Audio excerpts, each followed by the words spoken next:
가보지 않은 자 까보지 않은 자 낙각가가 레전드 피규어들을 전부 까발려서 보여주겠습니다. 허허허허허허허 하지메 마쇼까.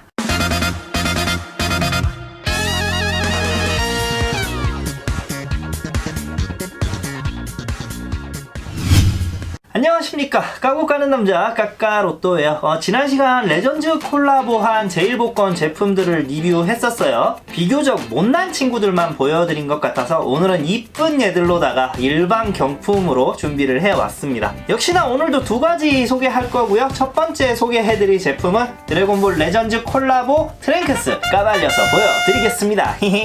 트랭크스 피규어는 제가 유튜브에서 처음 소개를 합니다. 전에 요청도 많이 오기도 했었고 저도 참 좋아하는 캐릭터인데요. 터미네이터2 존 코너 역할의 에드워드 펄롱을 모티브로 만든 캐릭터라고 해요. 캐릭터의 비주얼이 엄마와 아빠의 좋은 점만 물려받아서 눈빛은 싸가지가 없는데 알고 보면 참 부드럽고 착한 남자아이입니다. 거기다 드래곤볼이 연재 당시 주로 남자아이들이 많이 보는 영화다 보니까 이 트랭크스를 투입할 때 여성 독자층을 겨냥해서 디자인을 했다고 해요. 미소년 스타일이잖아요. 딱 저하고 비슷하다고 할 수 있죠. 트랭크스는 피규어 자체가 많이 없고 또 시중에 나와 있는 제품들조차도 괜찮은 제품들이 많이 없는 편이에요. 그래서 간만에 좀 괜찮은 제품이 나왔다 싶어서 이번에 까독자님들과 같이 영상으로 공유해 보려고 합니다. 가자! 20년 9월에 한국에 정발된 대원판 제품입니다. 일반 경품이라 딱히 특별한 건 없고요. 레전드의 일러스트를 기반으로 만들었다는 거죠. 포장 심플합니다. 부품은 상체와 하체가 조립형, 작은 베이스가 있습니다. 제품의 색감이 그동안 나왔던 트랭크스와 비교해 월등히 좋습니다. 이제 전 바지 쪽 색감은 살짝 아쉬워 보이는데 제일복권이랑은 또 보는 눈높이가 다를 수밖에는 없어요. 20년 12월 기준 19,000원대 제품에 너무 욕심 부리는 것도 미안하지. 아쉬운 점 한 가지 더 언급할게요. 옆에서 보시면 칼집이 휘었습니다. 파손 때문에 고무 재질을 많이 넣다 보니 양산하는 과정에서 생긴 오류 같은 거죠. 사실 월코 같은 제품들 보면 이런 건 아무것도 아니에요. 이게 칼인지 무인지 싶을 정도로 휘어져서 들어있기도 하니까 그냥 드라이기로 잘 펴봅시다. 크기는 높이 기준 약 24cm, 마스터 라이즈보다 작고 얼마 전에 소개한 맥시마티 90이랑 높이는 비슷하지만 덩치는 작은 피규어예요. 연보라색의 머리칼도 아주 좋아요. 풍성하네, 풍성해. 캡슐 코퍼레이션 마크도 잘 보이고 얼굴이 살짝 묘한 것도 같은데 이 정도면 눈빛도 좋고 정말 잘 맞는 것 같다. 아츠제로 EX 초트랭크스랑 같은 포즈고요. 크기도 비슷한가 봐요. 제가 후에 이사 가면 이거랑 비교해서 보여드릴게요. 게임 일러스트를 기반으로 만들었다는데 저는 딱히 그런 점보다는 오랜만에 괜찮은 트랭크스 피규어를 만들어줬다는데 높은 점수를 주고 싶어요. 확실히 오반도 그렇긴 하지만 손오공 베지터에 비해서 쌓여인 2세대 피규어들의 완성도가 더 떨어지는 편이거든요. 그래서 이런 피규어들은 앞으로 신작이 안 나오는 이상 귀합니다. 반프 특유의 저렴저렴한 느낌은 나지만은 이 가격대 트랭크스 조형 중에는 좋은 느낌을 주는 조형이라 판단됩니다.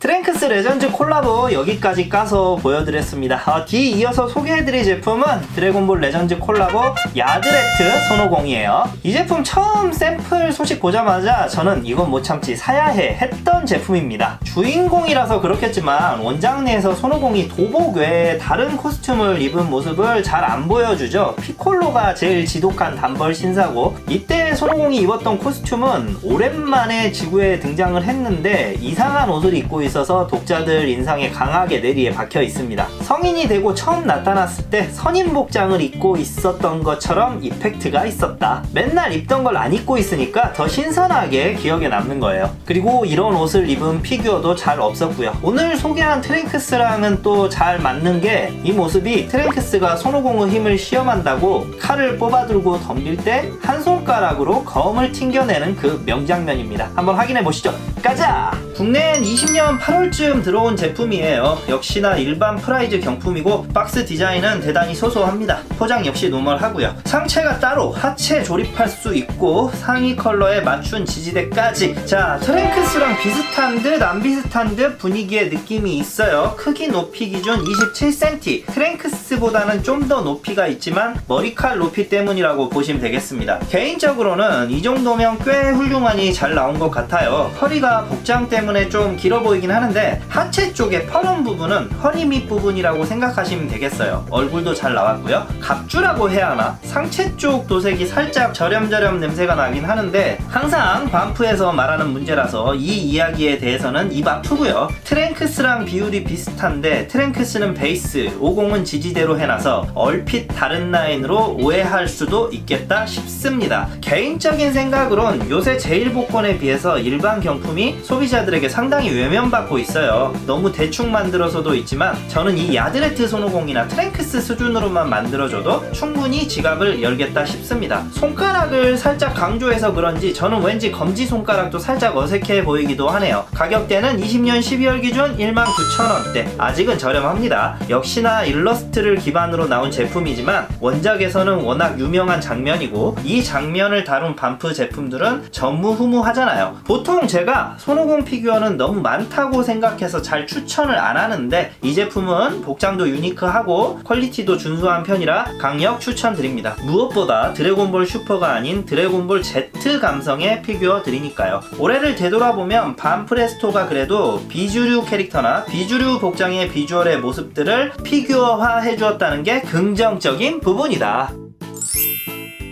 오늘 여기까지 보여드렸어요. 두 제품이 저에게는 사적으로 사소한 의미가 있어요. 야드레트 50 같은 경우는 가게에서 제일 마지막으로 샀던 제품이고 트랭크스는 가게를 그만두고 밖에 나와서 오프라인에서 처음 산 제품이거든요. 끝과 시작인 셈이죠. 그리고 제가 이번 리뷰로 지금 3번 연속으로 레전즈 관련 피규어를 리뷰하고 있는데 특히 샬롯 리뷰를 할 때 보니까 구독자님들 중에 레전즈를 플레이하시는 분들이 상당히 많이 계시더라고요. 여튼 게임은 모르겠지만 게임으로 봐서는 독한 쪽보다는 레전즈 쪽 피규어가 볼륨감이나 퀄이 살짝 더 앞서 있다는 생각이 듭니다. 평균적으로요. 다음 시간은 피규어 리뷰 하지 않을 거고 드래곤볼 네온 관련 고찰 토크 영상을 준비를 하고 있어요. 제가 1년 반 정도 유튜브를 하면서 보니까 정작 제가 주력으로 다루는 피규어 리뷰들 뷰보다는 관련 토크나 지식 등이 뷰가 더 잘 나오는 게 통계로 지금 나오고 있어서 딜레마에 빠져 있습니다. 피규어 1회 토크 1회 이렇게 할지 아니면 지금까지 해오던 방식을 유지를 할지 고민이 돼요. 물론 찍어 놓으면 피규어 리뷰가 이쁘기도 하고 또 궁금해 하시는 분들도 있지만